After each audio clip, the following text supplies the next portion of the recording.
yo!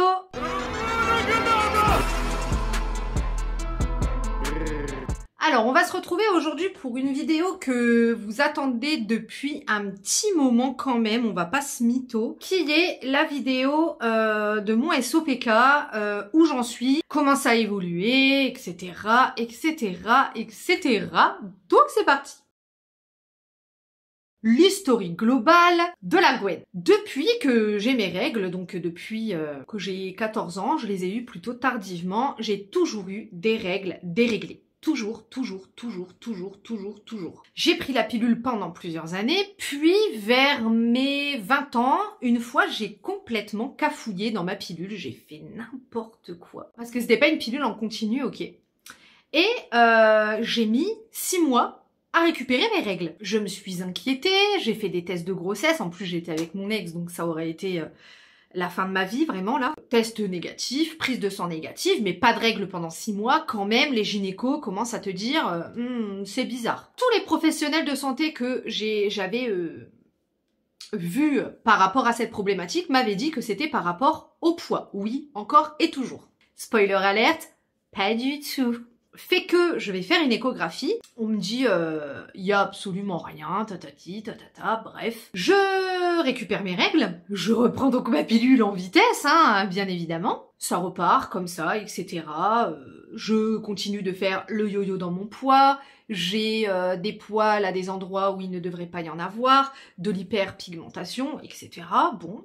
Je rencontre Samy, nous restons ensemble plusieurs années, nous habitons ensemble, etc. Et au bout de 6 ans, on se dit, tiens, si on faisait un bébé? Souvent, spoiler alert, c'est comme ça qu'on découvre son SOPK.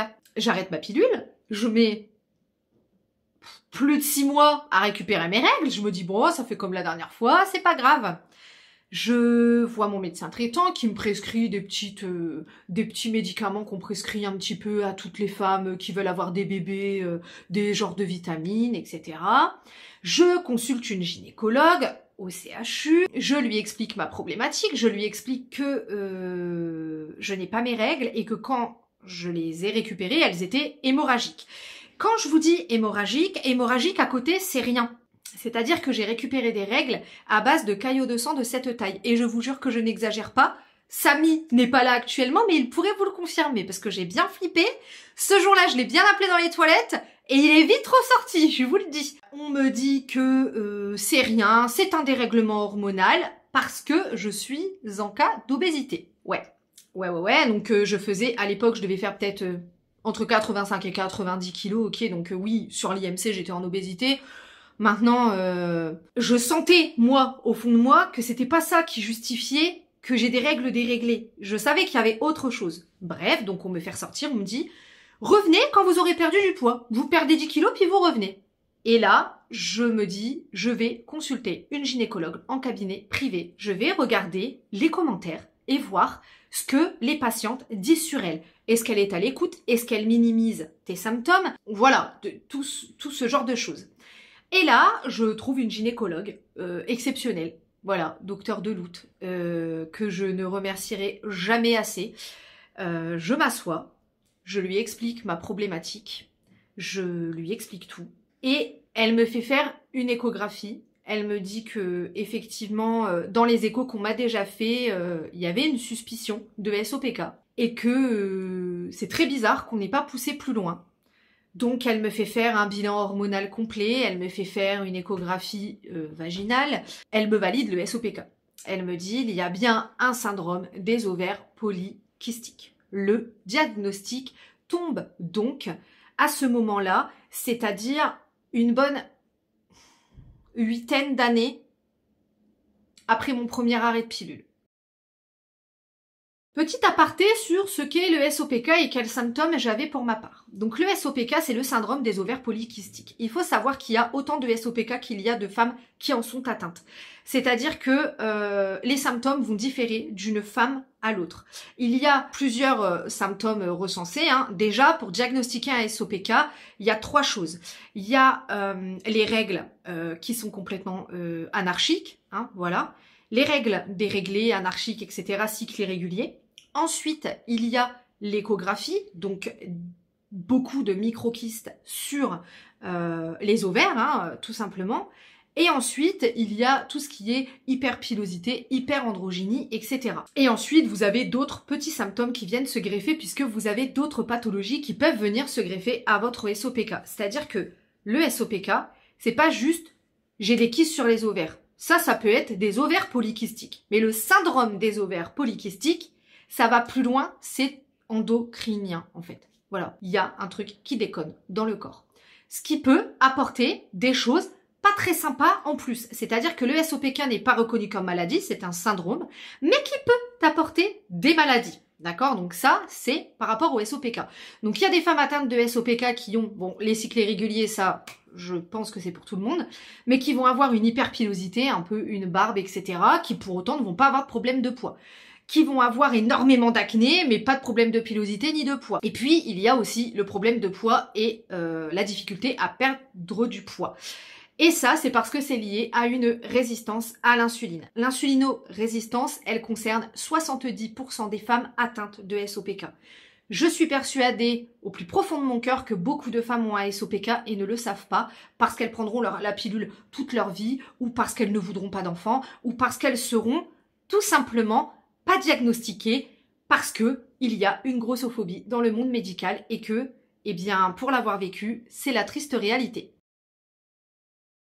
En ce qui concerne mes symptômes à moi, c'était yo-yo. Et quand gain de poids, grosse difficulté à perdre du poids, malgré du sport, malgré un régime alimentaire équilibré, hein, que j'ai plus ou moins toujours eu, enfin depuis que j'habite seule, j'ai toujours eu une alimentation qui était quand même plus ou moins équilibrée avec quelques plaisirs, etc. Donc difficulté à perdre du poids, hyperpilosité, donc j'ai pas une barbe sur mon ventre, énormément de poils et des poils qui poussent ici qui n'ont rien à y faire normalement. Quels étaient mes autres symptômes? Hyperpigmentation. Donc là, mon hyperpigmentation a vachement diminué, on y reviendra après, mais j'avais une grosse trace ici, sous les aisselles, grosse hyperpigmentation. Et puis, des règles anarchiques, c'est-à-dire que j'avais mes règles tous les 6 mois à peu près, et encore, parfois je suis restée 1 an sans règles. Parfois, dans le même mois, j'avais mes règles 3 fois.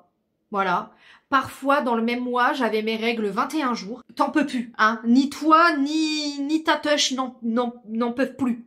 Hein. Voilà. Quand j'avais des règles hémorragiques, notamment sur la première semaine de mes règles, c'était impossible pour moi d'aller sur site. Au maximum, ce que je pouvais faire avec de la chance, c'était d'être en télétravail parce que je venais de me changer, je m'asseyais, je prenais un appel, je me levais, pleine de sang partout, obligée d'aller à la douche au moins 5-6 fois par jour. C'était anarchique, totalement anarchique. Voilà, une horreur. Ça, c'était pour mes symptômes. Maintenant, je sais très bien qu'il y a des femmes qui ont d'autres symptômes, comme par exemple de l'acné sévère, malgré une bonne routine, malgré une bonne alimentation, qui ont de l'acné sévère à cause de ce SOPK. Enfin bref, il y a énormément d'autres symptômes. Comme je vous dis, chaque SOPK est différent selon la femme qui en est atteinte. Très compliqué, et c'est pour ça qu'il faut un suivi qui soit, on va dire, en entonnoir, c'est-à-dire que dans un premier temps, on diagnostique et ensuite, bim, on fait ça pour que ce soit personnalisé. Parce que sinon, si on donne les mêmes conseils à toutes les femmes qui ont le SOPK, ça ne fonctionnera pas sur la moitié d'entre elles, en fait, tout simplement. Il y a des femmes qui ont le SOPK qui n'ont pas du tout d'insulinorésistance, qui n'ont pas du tout de problème de poids, mais qui ont d'autres problèmes. Le symptôme, en tous les cas, qui concerne toutes les femmes atteintes du syndrome des ovaires polykystiques, c'est bien évidemment l'infertilité. L'infertilité, ce n'est pas de la stérilité. Puisqu'on m'a déjà dit ça une fois, oui, tu fais peur aux gens, tu dis infertile. L'infertilité, ce n'est pas de la stérilité. Ça ne veut pas dire que tu ne peux jamais tomber enceinte. Ça veut juste dire que tu n'as pas de cycle. Quand tu as tes règles 2 fois dans l'année, tu ne peux tomber enceinte que 2 fois dans l'année. Puisque tu n'ovules pas le reste du temps. C'est simple comme bonjour. Donc forcément, tous les mois où tu n'ovules pas, tu n'es pas fertile. Dis donc, mais qu'est-ce que c'est logique? Quand tu as tes règles 2-3 fois dans l'année, 2 fois dans le mois. Tu ne sais pas quand tu ovules. Tu ne sens pas quand tu ovules et tu ne sais pas quand tes règles vont arriver. Donc tout simplement, eh bien, si tu tombes enceinte avec des règles anarchiques, c'est du hasard. Au petit bonheur la chance, on va dire. Ça, c'est pour tout ce qui concerne les symptômes et les miens, même si demain vous allez regarder une autre vidéo SOPK d'une autre personne, elle vous dira d'autres symptômes, ce qui est totalement normal, puisque comme je vous l'ai dit, ils sont différents selon chaque femme. Ça peut amener d'autres, en fait le syndrome des ovaires polykystiques, le problème c'est qu'il peut amener de réelles maladies sur beaucoup de choses, tout ce qui concerne en fait l'endocrinologie tout simplement. Donc ça peut ramener des problèmes de thyroïde à certaines personnes. Ça peut créer de l'insulinorésistance, comme je vous l'ai dit, pour 70% des femmes, voire même du diabète. Ça peut créer également d'autres syndromes, comme par exemple Cushing, etc. Bref, ça peut vraiment amener de grosses comorbidités, des problèmes cardiovasculaires, bien entendu, surtout quand on a du mal à perdre du poids malgré tous nos efforts. Et également, gros sujet sur le SOPK, c'est que nous sommes beaucoup plus sujettes à la dépression que des femmes pas atteintes de SOPK. Je vais pas m'avancer sur l'endométriose, je ne suis pas concernée, donc je ne pourrai pas vous dire. Ce que je sais, c'est que SOPK égale dépression plus. Il y a plus de tentatives et de suicides chez les femmes SOPK, etc. Bref, il y a énormément d'études, Google est votre ami, ou alors l'intelligence artificielle, n'hésitez pas à leur demander, vous verrez les chiffres. Donc, j'en reviens à mon histoire, parenthèse fermée.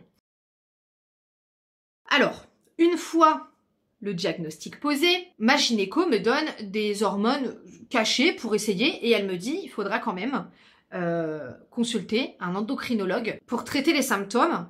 Il faut creuser sur ces symptômes parce que non, le poids n'est pas la cause du SOPK, c'est un symptôme du SOPK en fait. C'est totalement différent. Ce n'est pas parce qu'on perd du poids que le SOPK s'en va. Comme la plupart des femmes SOPK qui ont du mal à perdre du poids sont concernées par la résistance à l'insuline, l'insulinorésistance, quand on adapte son régime à un régime spécial pour lutter contre l'insulinorésistance, on perd automatiquement du poids. Ça va ensemble en fait. Donc, c'est considéré comme ça. Mais c'est faux. C'est totalement faux en fait, il faut creuser.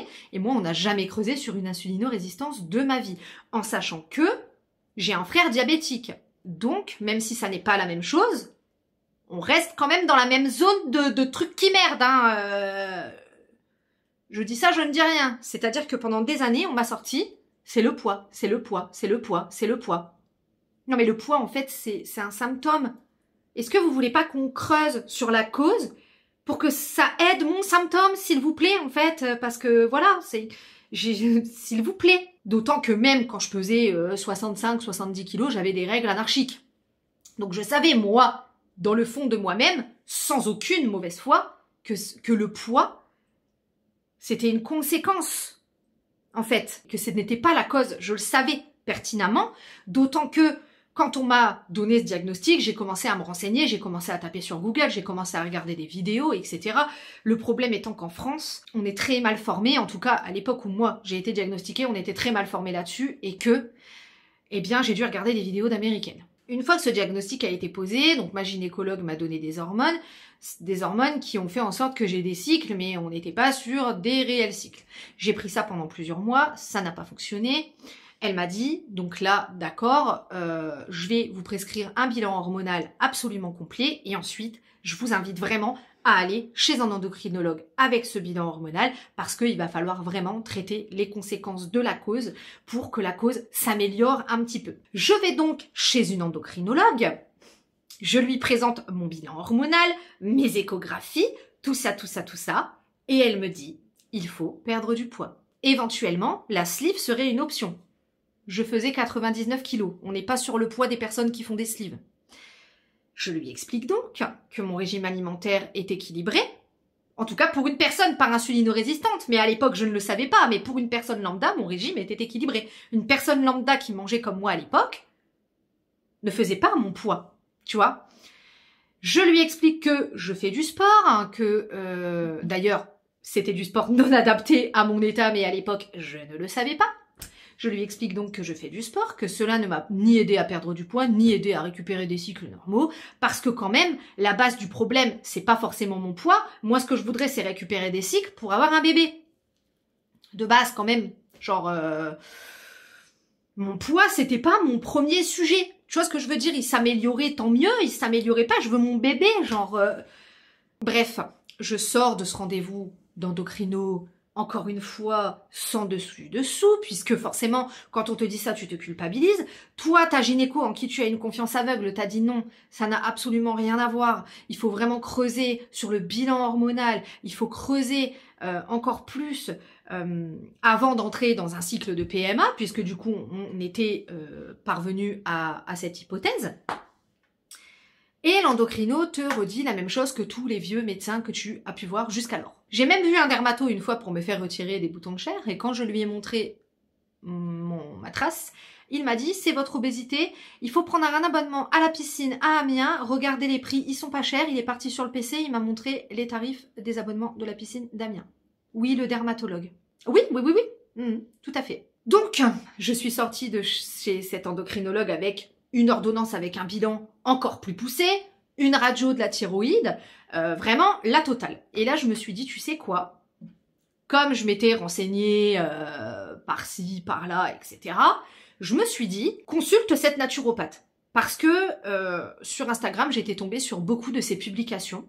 Je soupçonnais une insulinorésistance, du coup j'avais vu des vidéos de personnes qui avaient les mêmes symptômes que moi, qui étaient dans mon cas, etc. et qui avaient vraiment les mêmes problématiques et qui étaient insulinorésistantes, et je soupçonnais ça. Donc j'avais déjà changé quelques trucs dans mon alimentation, il y a quelques trucs que je faisais un peu plus, voilà, les assiettes très colorées, les épices, le cumin, tous ces petits tips que tu peux trouver gratuitement sur Instagram quand tu as un SOPK et une insulinorésistance. Et j'avais trouvé cette naturo qui avait de très bons avis, de très très bons avis, des avis de perte de poids, des avis de tests de grossesse positifs, de bébé, etc.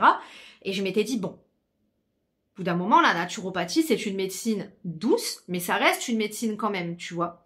C'est une médecine holistique, en fait. C'est-à-dire que moi, je ne suis pas tombée sur une naturopathe qui te dit il faut prendre que des plantes, que des compléments, et puis il faut être végétarien, etc. Je ne suis pas tombée sur une naturopathe qui m'a sorti ce discours. Je suis tombée sur une naturopathe qui s'est formée avec des spécialistes américains sur le SOPK, qui est donc au fait de toutes les nouvelles découvertes qui se font, malheureusement pas en France, mais aux États-Unis sur le sujet, n'est pas du tout déjà anti-médecine conventionnelle, bien au contraire, puisque elle m'a bien dit qu'il fallait vraiment que je garde un suivi avec un endocrino, que c'était très important, que je garde le suivi gynécologique, que c'était très important, que l'endocrinologue, voilà, donc c'est normalement le métier est vraiment très très important dans le suivi d'un SOPK. Dès le premier appel que j'ai eu avec elle, en fait, je me suis dit, ok, donc là je suis sur quelqu'un qui m'écoute, qui me comprend, qui connaît ma pathologie puisqu'elle a été formée dessus, qui ne me dit pas qu'il faut manger que des légumes, qui correspond en plus à mon feeling. J'y vais, je prends son programme et je lui montre mes résultats et elle me dit mais l'endocrinologue, elle vous a pas prescrit un test pour l'insulinorésistance, parce que ça me paraît être un peu quand même la cause du problème de poids, et de ce fait aussi, étant donné qu'il y a une mauvaise information au niveau du pancréas et au niveau des hormones, ça dérègle les cycles, etc. Bref, c'est tout un bordel que je ne saurais pas vous expliquer aussi bien qu'elle ou aussi bien que quelqu'un qui travaille sur le SOPK, qu'un chercheur. En fait, juste une hormone déréglée te fout la merde dans ton corps. Il faut savoir qu'être une femme, c'est de la merde. Voilà, j'aime bien être une femme, je dis pas le contraire, mais c'est de la merde. C'est de la merde non seulement parce qu'on est dans une société patriarcale, mais en plus parce que une hormone qui déconne, tu vas te faire foutre. Et en plus, les médecins minimisent toujours, et ça c'est un fait qui est avéré, minimisent les symptômes des femmes, d'accord ? Un homme qui va aller voir un médecin avec les mêmes symptômes que toi, on va tout de suite creuser sur les résultats, tandis qu'une femme, on va mettre ça sur le dos le stress, etc. Bref, et sans compter si tu es une femme et qu'en plus tu es en surpoids, mais alors là, mais oh là là, oh là là, oh là là, c'est le poids, voilà, la grossophobie dans le milieu médical a failli me donner un diabète. On va pas se mentir quand même, au bout d'un moment, faut dire les termes. Le fait d'avoir rencontré des médecins grossophobes pendant 10 ans a failli me donner un diabète. Parce que, je lui dis si, elle m'a prescrit une prise de sang, mais je vous avoue que, en sortant de l'endocrino, j'étais pas bien. J'en ai marre, en fait. Voilà, j'en ai marre. j'en ai marre de tous ces examens et qu'au final on me dise c'est le poids alors que je fais tout ce que je peux pour en perdre et que j'y arrive pas. Et j'en ai ras le cul en fait. Et je veux pas faire de sleeve. Enfin, je vais pas me prendre du poids juste pour faire une sleeve, c'est ridicule. Et en plus, je sais que je reprendrai le poids. Et elle m'a dit mais il faut absolument jamais vous conseiller une sleeve. S'il y a une résistance à l'insuline, ce qu'on suspecte, vous allez tout reprendre. Il faut traiter le régime alimentaire en fait à IGBA. Et elle me dit faites les examens, c'est important. On pourrait voir s'il y a un prédiabète, s'il y a une insulinorésistance, etc. Elle m'a pas prescrit d'indisoma. Donc l'indisoma, c'est ce qui permet de calculer le level d'insulinorésistance, d'accord? Ma naturo me dit, bon, écoute, on a un site internet qu'on a créé avec tous les professionnels de santé recensés en France par nos clientes, donc avec d'autres naturopathes, concernés par le SOPK et l'endométriose, qui recense tous les professionnels de santé qui sont SOPK friendly, donc qui ne, normalement, minimiseront pas tes symptômes. Regarde un peu dessus, essaie de prendre un rendez-vous, et puis, en attendant, on va partir du principe que tu as une insulinorésistance, et on va adopter un régime à IGBA. De toute manière, ça ne peut pas faire de mal, voilà. Je prends donc rendez-vous avec une endocrinologue exceptionnelle, qui s'appelle professeur de Sayou, qui officie au CHU d'Amiens. Et là, je me dis, j'ai tellement bien fait de prendre le programme de naturopathie de cette femme. Parce que je pense que j'aurais déclenché un diabète. Elle me dit, l'insulinorésistance, c'est sûr à 99%. On va faire une journée d'hospitalisation 2 jours, de manière à ce que on puisse faire vraiment une batterie d'examens complète pour voir à quel stade on en est, etc. Mais c'est quasiment sûr en plus, il y a un background avec votre frère diabétique, etc. Et c'est pas en vous disant de perdre du poids que ça ira mieux. Il faut continuer le régime alimentaire que vous avez fait avec la naturopathe que vous consultez en fait. C'est très bien et c'est de très beaux efforts puisque entre le moment où j'ai consulté Marina et le moment où j'ai eu mon rendez-vous chez l'endocrino, il y a eu quasiment 1 an qui se sont passés puisque les délais d'attente sont faramineux et que aussi j'ai attendu pour appeler parce que j'avais peur. Et pendant ce laps de temps, non, il y a eu 9 mois. Et pendant ce laps de temps, j'avais perdu 10 kilos. Elle me dit, écoutez, c'est pas déconnant dans le fait que vous ayez tout changé au niveau du régime, adapté un régime IGBA. Donc si vous avez perdu du poids, je pense vraiment qu'il y a une résistance à l'insuline. Parce que sinon, voilà, ça aurait pas forcément fonctionné si c'était autre chose. Et donc au mois d'août, j'ai eu une hospi de jour et l'insulinorésistance a été effectivement validée. L'indisoma, je l'ai pas encore parce que j'ai mon prochain rendez-vous chez l'endocrino fin novembre. Mais je pense qu'il était bien haut. Et l'endocrino m'a dit, si l'indice est bas, on continue l'alimentation comme ça, c'est très bien. Si l'indice est haut, on continue l'alimentation comme ça de toute façon à vie. Mais elle devra me prescrire un traitement médicamenteux pendant un laps de temps pour vraiment faire baisser cet indice. Et elle m'a dit que j'avais très bien fait de prendre une médecine alternative entre-temps et de revoir le régime alimentaire parce qu'il y a de fortes chances qu'un diabète se soit déclenché ou un prédiabète entre deux si j'avais pas agi en fait. Donc la dangerosité des docteurs grossophobes, je vais revenir dessus quand même parce que c'est... Moi ce que je voudrais vous dire avant de passer à la dernière partie qui est qu'est-ce que j'ai mis en place et voilà, pour mon cas bien sûr, hein, c'est si vous vous dites en sortant d'un rendez-vous, mais moi je suis sûre qu'il n'y a pas que le poids, c'est pas normal, il y a quelque chose. Si vous avez un doute, si vous sentez que ça va pas, ce qu'on vous a dit, c'est pas normal, prenez un autre professionnel de santé. Faites une double vision. Et regardez les commentaires de cette personne sur Google. C'est très très important. Vraiment très très important. Je vous invite d'ailleurs, si vous avez un SOPK et que vous avez bien évidemment les moyens de prendre le programme 9 mois. Parce qu'elle creuse, elle s'aventure pas vers des chemins si elle n'est pas sûre. C'est-à-dire que pendant tous les 9 mois où je l'ai consulté, on suspectait un Cushing qui au final a été désuspecté pendant mon hôpital de jour. Et il y a des choses vers lesquelles elle s'est pas aventurée parce qu'elle voulait pas empirer cette éventuelle pathologie que j'aurais pu avoir. C'est-à-dire qu'elle s'est aventurée que sur des choses desquelles elle était sûre. Et elle est exceptionnelle, elle est à l'écoute. On peut la contacter sur WhatsApp si on n'est pas sûr du plat qu'on se fait parce que quand tu changes un régime alimentaire, il y a des choses sur lesquelles tu peux cafouiller. Bref, c'est une femme exceptionnelle qui est là pour ses patientes, qui n'essaie pas de te vendre de la merde, Voilà, elle va pas te dire ah faut prendre ce complément, j'ai un code promo. Non, pas du tout. Genre mais pas du tout. Pas du tout, au contraire, plus tu peux faire les choses naturellement, plus elle va te le conseiller. C'est une femme extraordinaire. Ma gynécologue est une femme extraordinaire et mon endocrinologue est une femme extraordinaire. Voilà. Et heureusement que mon cerveau m'a lancé un signal d'alerte et m'a dit Gwen, là faut que tu fasses quelque chose, c'est pas normal, tu te sens pas bien, tu te sens fatiguée tout le temps, t'arrives pas à perdre du poids, tu fais le maximum, t'es déprimée tout le temps, t'es agressif, tu vois tout en noir, t'as des sautes d'humeur, fais un truc. Je me remercierai jamais assez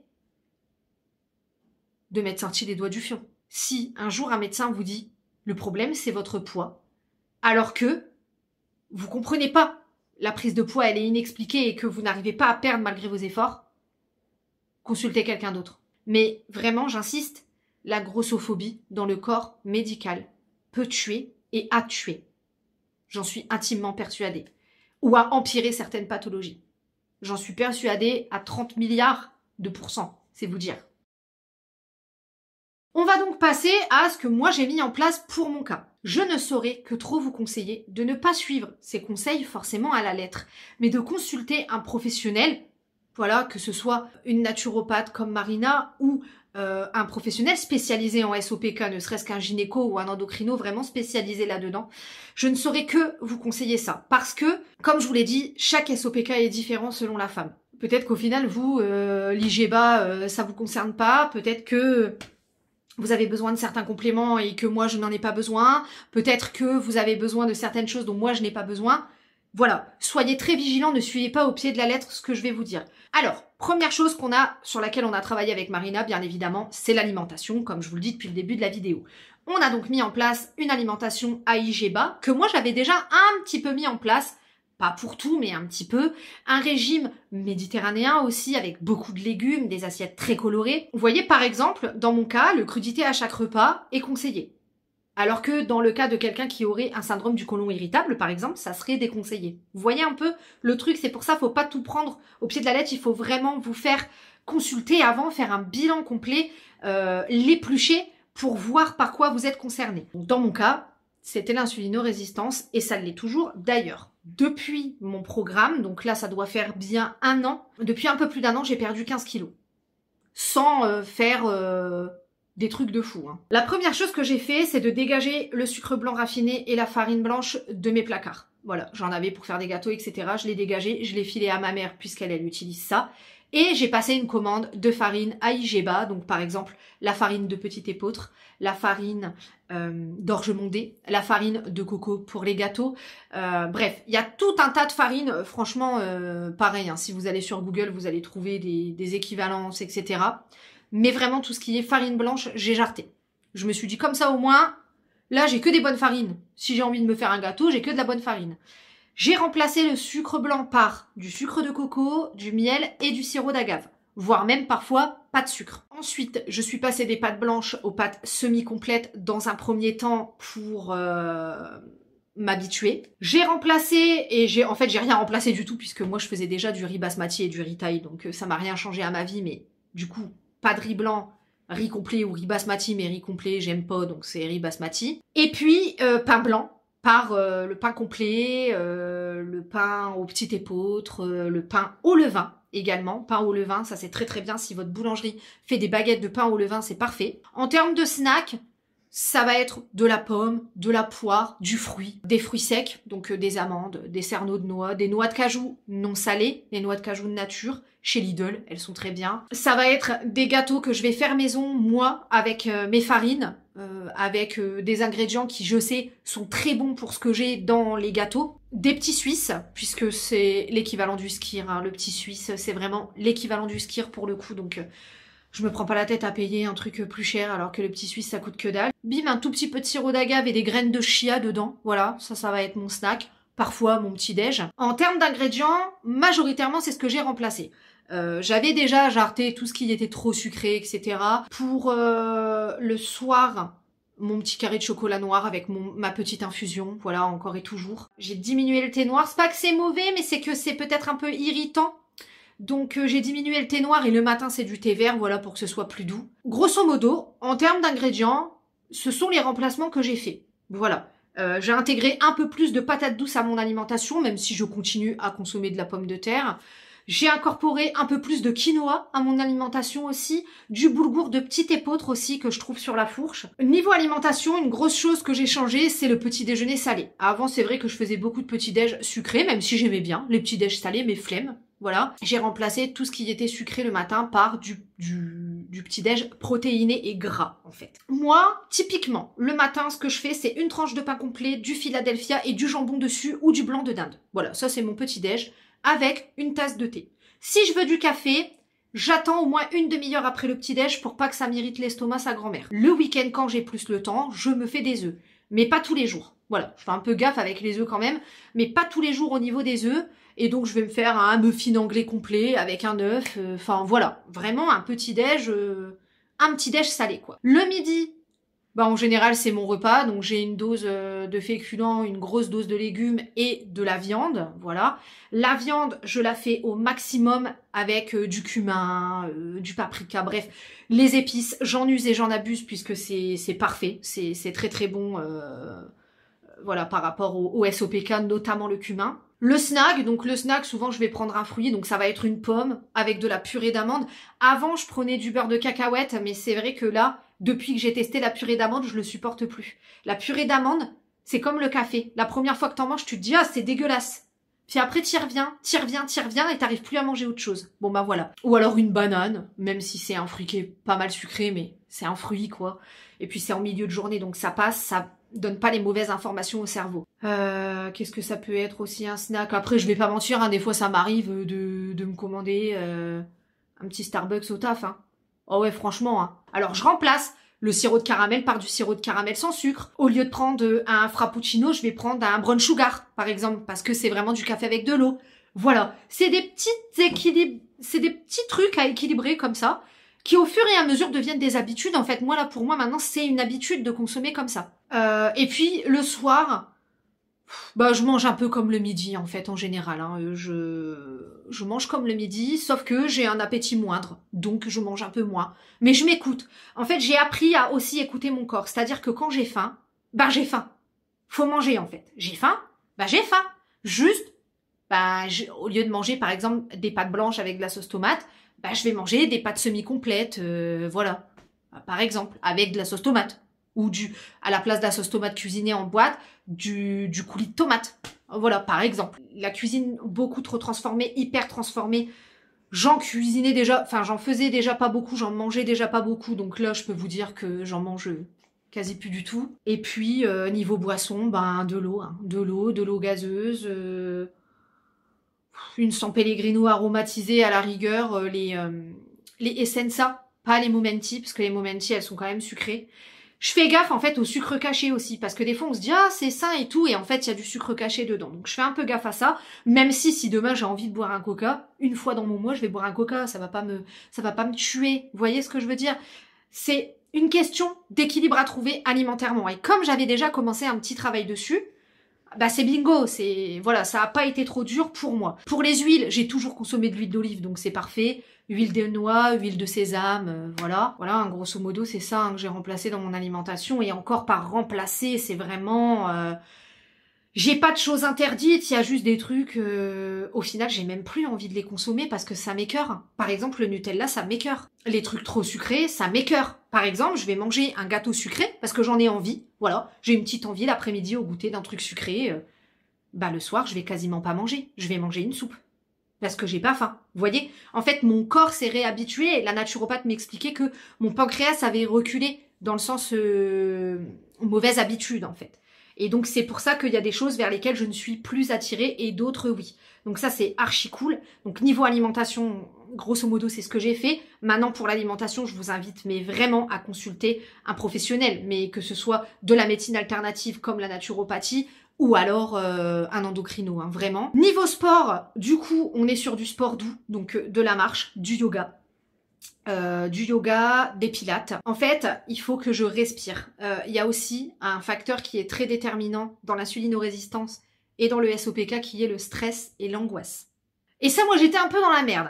Et je dois vous avouer qu'il y a des choses que j'ai mises en place qui m'ont beaucoup aidé à slow down, girl. tu vois. Je me sens moins pile électrique qu'il y a quelques mois. Enfin vraiment, je me sens plus apaisée, pas tout le temps, pas pour tout. Il y a des moments qui sont un peu plus compliqués que d'autres, mais je me sens tellement mieux. Mais tellement mieux. Donc je fais des marches digestives, je fais du tapis de marche, je fais à l'instinct, en fait.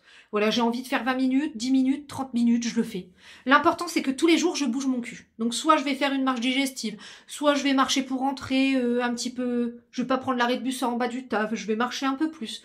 Soit, je me dis, bon, bah là, j'ai pas marché, donc je vais me faire un yoga ou des pilates. Vraiment, l'important, c'est que je me bouge le fiac. Voilà, tout simplement, c'est ça que moi j'ai retenu. Donc pour le yoga et les pilates, j'utilise ces deux applications-là. J'essaye de faire au minimum 5000 pas dans la journée quand même, histoire d'avoir bougé mon cul, monter les escaliers un maximum, etc. Bref, juste histoire de bouger mon gros derche, hein.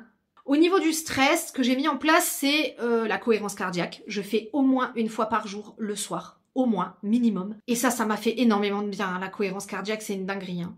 Vraiment, j'utilise cette application-là pour m'aider dans la cohérence cardiaque. La méditation, chaque soir. Voilà, chaque soir avant de dormir, méditation.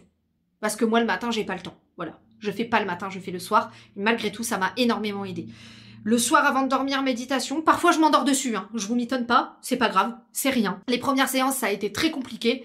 Même encore aujourd'hui, il y a des séances qui sont plus compliquées que d'autres, mais c'est pas grave. L'important, c'est d'essayer d'aller au bout de la méditation, même si t'as pas réussi, t'as pensé à n'importe quoi. C'est quand même un moment où t'étais posé, juste toi avec ton cerveau. Tu vois ce que je veux dire? Avec rien d'autre, personne d'autre. Donc, on s'en fout si t'as pas réussi la séance. Y a pas de... En vrai, ça existe pas, réussir une séance ou pas la réussir. J'utilise cette application-là, voilà, pour la méditation. Aussi le journaling. Alors, je n'arrive pas à le faire tous les jours. Je n'ai pas réussi à l'intégrer comme une habitude. Par contre, quand je sens que j'ai un trop-plein d'émotions, négatives ou positives, peu importe, j'écris dedans. Je lâche tout ce qui est négatif, je le fais avant de dormir parce que ça me permet de ne plus cogiter. Et ça, mais alors ça, c'est un bonheur pour moi.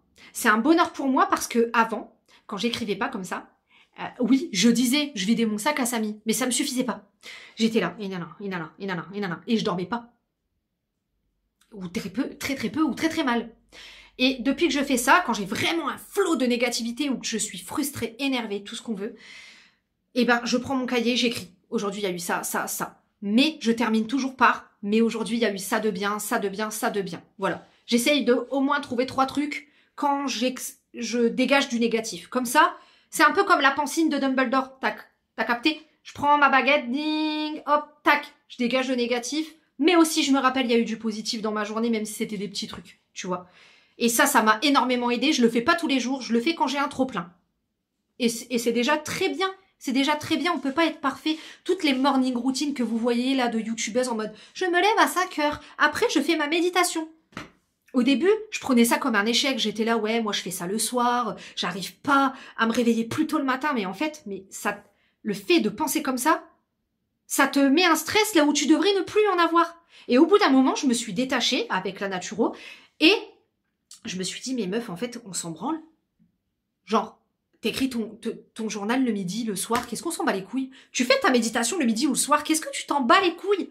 Tant que tu l'as fait au moins une fois dans la journée, ça t'a permis de passer un moment entre toi et toi. T'as fait ta respiration, ta cohérence cardiaque, t'as réfléchi en même temps, peut-être, mais au moins t'as passé un instant où t'étais assis et t'étais avec toi-même. Et vraiment ça, on m'aurait dit ça avant, j'aurais dit mais bullshit, vas-y, nique. Et en fait, je vous jure, ça a marché. Alors, ça m'a pas apaisé le ciboulot, je peux vous dire que je suis toujours autant fêlée, mais j'ai senti un avant et un après avoir fait cette routine-là. Je l'ai ressenti en fait. Voilà, je saurais que vous conseiller de faire une de ces choses-là, débuter par un, même si c'est pas tous les jours, même si c'est une fois par semaine au début, mais vraiment ça fait du bien, vraiment. On n'a pas tout fait d'un coup, c'est pour ça que le programme de Marina est sur 9 mois, parce que tu commences par le plus gros, qui est l'alimentation, puis ensuite l'activité physique, etc. C'est vraiment en entonnoir du plus gros au le plus petit, voilà. Et donc on a terminé par les perturbateurs endocriniens. Donc moi, il y avait déjà des choses que j'avais faites. Par exemple, j'avais remplacé mes poêles noirs là par des poêles en inox. Alors, ça colle. Il faut prendre l'habitude de cuisiner avec, mais ça tient toute ta life. Donc, bas la race, c'est pas grave. Ça colle, c'est rien, je m'en fous. Je la ferai tremper, je la dégraisserai. Allez, c'est bien. Les gourdes en plastique aussi, j'ai remplacé par des gourdes en alu et des gourdes en verre. Gourde en verre à la base parce qu'en plus pour les nettoyer, mais le feu. Donc gourde en verre, certes, à transporter c'est un peu chiant, mais pépite. Les produits ménagers, voilà les produits ménagers. Donc parfois j'achète toujours des choses qui sentent bon, hein, dans lesquelles il y a des perturbateurs, bien évidemment. De toute manière, tu ne peux pas les éviter totalement. Il y a des perturbateurs dans tout. Dans ta déco, dans ta peinture, dehors dans l'air, dans tes vêtements, sur toi. Partout, il y a des perturbateurs endocriniens. Donc le but c'est de diminuer là où on peut diminuer, bien entendu. La lessive, voilà, je passe par des choses éco certes, tout ce qui est lessive, produits vaisselle, les produits ménagers aussi, en majorité c'est éco-cert ce que je prends, même quasiment la totalité, à part mon petit produit Fabulosa parce qu'il sent bon. J'ai fait un tri aussi dans mon make-up, j'avais déjà commencé à le faire, hein, donc j'ai gardé pas mal de palettes parce que les palettes, je veux pas m'en séparer, en plus c'est de la poudre. Par contre vraiment, je suis intransigeante sur tout ce qui est crémeux. Donc par exemple ma CC crème c'est Madara. Mon anti-cerne c'est Avril maintenant et il est super l'anti-cerne Avril. Des rouges à lèvres comme avant par exemple. Au niveau de la crème solaire aussi je fais attention. Bref, il y a pas mal de choses comme ça, mais si vous me suivez depuis un moment, vous savez que ça c'est des choses que j'avais mises en place un petit peu quand même pas mal. Mon make-up tient dans ça, à part les palettes. Mais sinon ça tient dans ça quoi. Pareil pour tout ce qui est gel douche, soin de la peau, ça c'était déjà le cas depuis un moment, mais je ne jure que par Aromazone. Bref, c'était déjà le cas depuis un moment pour tout ça, ça n'a pas été un gros changement pour moi, mais bien sûr que tout ce que vous consommez au quotidien en beauté, il faut faire attention. Voilà. Les palettes, je les ai gardées parce que c'est pas quelque chose que j'utilise tous les jours, je ne me maquille pas les yeux tous les jours, donc je me dis, c'est un moindre mal. Maintenant, tout ce qui est bébé crème, anti-cerne, gel douche, crème de jour, voilà, je fais attention. Shampoing, tout ça, je fais attention. Et puis aussi, très important aussi, rien à voir avec le ménage, mais tout ce qui est prendre la lumière, prendre la vitamine. On manque tous de vitamine D aujourd'hui. Et sortir au maximum, prendre un café dehors à l'air libre. Alors, quand il fait beau, parce que là, de ce temps-là, j'ai pas envie d'aller boire mon thé sur les marges de mon perron. Si vous voyez ce que je veux dire, ça me fait un peu chier. J'utilise beaucoup la lampe de luminothérapie que Hello m'avait offerte dans un swap avec l'aide de Jenny. Et ensuite, en complément alimentaire, on n'y est pas allé fort. On avait juste fait une petite cure d'oméga 3 parce qu'en fait, on manque tous d'oméga 3. Il y a vraiment des choses à incorporer à son alimentation au maximum qu'on peut. C'est les oméga 3, le magnésium et la vitamine D. Donc la vitamine D, c'est parfait, ça existe sous type de gouttes. Tu fous ça dans ton verre de thé du matin, tu bois ton thé, t'as ta vitamine D quoi. En fait, on n'a pas été beaucoup sur de la gélule parce que ça fait beaucoup trop travailler le foie. Et dans le cas d'une insulinorésistance, on veut pas saturer le foie, donc au maximum, quand on a pris du complément, on l'a fait en liquide. J'ai fait une cure, tout de même, de Ovastart, de chez Sova et Sopeka. Parce qu'au-delà de la perte de poids, il y a eu un autre symptôme qui s'est énormément amélioré ces derniers mois. C'est quand même important de vous en parler. Ce sont mes règles. C'est-à-dire que ça fait 3 mois, si vous suivez mes vlogs, vous le savez, mais peut-être tout le monde ne suit pas mes vlogs. Ça fait 3 mois que j'ai mes règles normalement, pour moi. C'est-à-dire que je les ai tous les 40 jours, et pour moi, c'est normal. Ah ouais, je les avais 2 fois par an, quoi. Et en plus, elles ne sont pas hémorragiques, et en plus, elles ne durent que 5 jours. Pour moi, c'est un exploit. Donc ce symptôme-là s'est amélioré et ma naturo m'a expliqué que c'était normal puisque, grosso modo, comme ça va mieux au niveau du pancréas, ça renvoie des bonnes infos aux hormones, etc. Bref, je saurais pas vous expliquer parfaitement, mais c'est normal. Si y a eu une perte de poids, ça veut dire que le pancréas réagit. Si le pancréas réagit, les hormones réagissent. Et du coup, tout va ensemble. Et donc, cette cure, je pense, m'a quand même bien aidé à booster tout ça. Je pense que je ferai une cure de 3 mois. Une cure de 3 mois tous les ans. Pourquoi pas? Parce que c'est de très bonnes vitamines avec une bonne traçabilité, surtout. Parce que quand on a le SOPK, on a tendance à se blinder de compléments, mais sur lesquels on n'a pas de traçabilité. Donc en gros, tu sais pas ce qu'il y a dedans. Et sur Sova et SOPK, c'est vraiment une entreprise de confiance française, avec une bonne traçabilité, etc. Donc je pense que ça, je vais le garder. Je pense que je continuerai, je ferai une cure tous les ans de 3 mois, voilà, histoire de rebooster un peu le système. Et puis, comme en plus, moi, je ne consomme pas beaucoup d'oméga 3, étant donné que je ne consomme pas énormément de poissons, que je ne consomme pas d'avocat, etc., je vais me garder l'oméga 3 en bouteille et la vitamine D en gouttes. Ça sera pas mal. Vu comme ça, il y a énormément de choses à faire. Mais en fait, quand tu fais les choses petit à petit, l'oiseau fait son nid, comme on dit, vous voyez. Je pense que le plus important, c'est de commencer par l'alimentation. Parce que quand il y a une insulinorésistance, c'est vraiment un des facteurs primordiaux. Et moi, pour moi, je mangeais bien. J'avais des légumes à chaque repas, huile d'olive, je veux dire, je mangeais pas de friture, pas de produits transformés. Mais en fait, non. Je mangeais pas bien par rapport à ce que j'avais, tout simplement, en fait. Hein. Parfois, on se dit, je mange très bien. Et en fait, oui, tu manges très bien pour une personne lambda, mais on sait pas, en fait. Quand il y a une prise de poids pas forcément explicable et que vous galérez à perdre du poids, faut vraiment creuser sur un bilan sanguin. Vraiment, c'est important. Je vous assure. En tout cas, sachez que si vous soupçonnez un SOPK ou si vous en avez un et que vous vous sentez pas écouté, n'hésitez pas à chercher un professionnel de santé, creuser. Parce que c'est vraiment important. Vous n'êtes pas seul. On est plein dans ce cas. Et on peut améliorer en tout cas les conséquences qu'a le SOPK sur nous, notre bien-être. Parce que moi, en soi, je m'en foutais de perdre du poids en vrai. Je vous dis la vérité. En soi, je m'en foutais, j'étais désabusée à ce niveau-là, en fait. J'en avais marre. Mais ce que je voulais, c'était qu'à l'intérieur, ça s'améliore parce qu'en fait, je sentais qu'à l'intérieur, j'allais pas bien. Je sentais que je digérais mal. Je sentais que j'allais mal. Donc, je voulais que ça s'améliore. Et ben, je peux vous assurer que là, en tout cas, actuellement, je vais beaucoup mieux. Niveau digestion, niveau assimilation des aliments, c'est même pas le fait d'avoir perdu 15 kilos, j'ai même pas de balance chez moi, je ne l'aurais jamais su si l'endocrino m'avait pas pesé, vous voyez, parce que je l'avais même pas vu, en fait. Je l'ai vu, pas à ma perte, parce que moi j'ai pas l'impression qu'il y ait moins 15 kilos, mais je l'ai vu à l'intérieur de moi-même. Là, et là, dans le bide. Et je peux vous assurer que ça change toute une vie. Si vous avez des questions, n'hésitez pas. Normalement, je vous ai fait une déballe entière, la vidéo fait 1 heure. Je vais cuter les blancs, mais je pense qu'elle sera longue. Mais je pense qu'elle peut aider, donc tant pis. Elle sera longue et puis c'est comme ça. Et vous n'êtes pas tout seul. Et non, c'est pas parce que vous êtes gros que vous avez le SOPK. D'accord? C'est parce que vous avez le SOPK que vous avez des problèmes de poids. C'est différent. Si vous avez un doute, n'hésitez pas à vous faire diagnostiquer dans un premier temps avec un bilan hormonal et une échographie. Et puis, voilà. J'espère que cette vidéo vous a plu et aura été intéressante malgré sa longueur. Et puis, moi, je vais vous souhaiter une bonne semaine. À la semaine prochaine pour une nouvelle vidéo. Et en attendant, comme d'hab, ciao!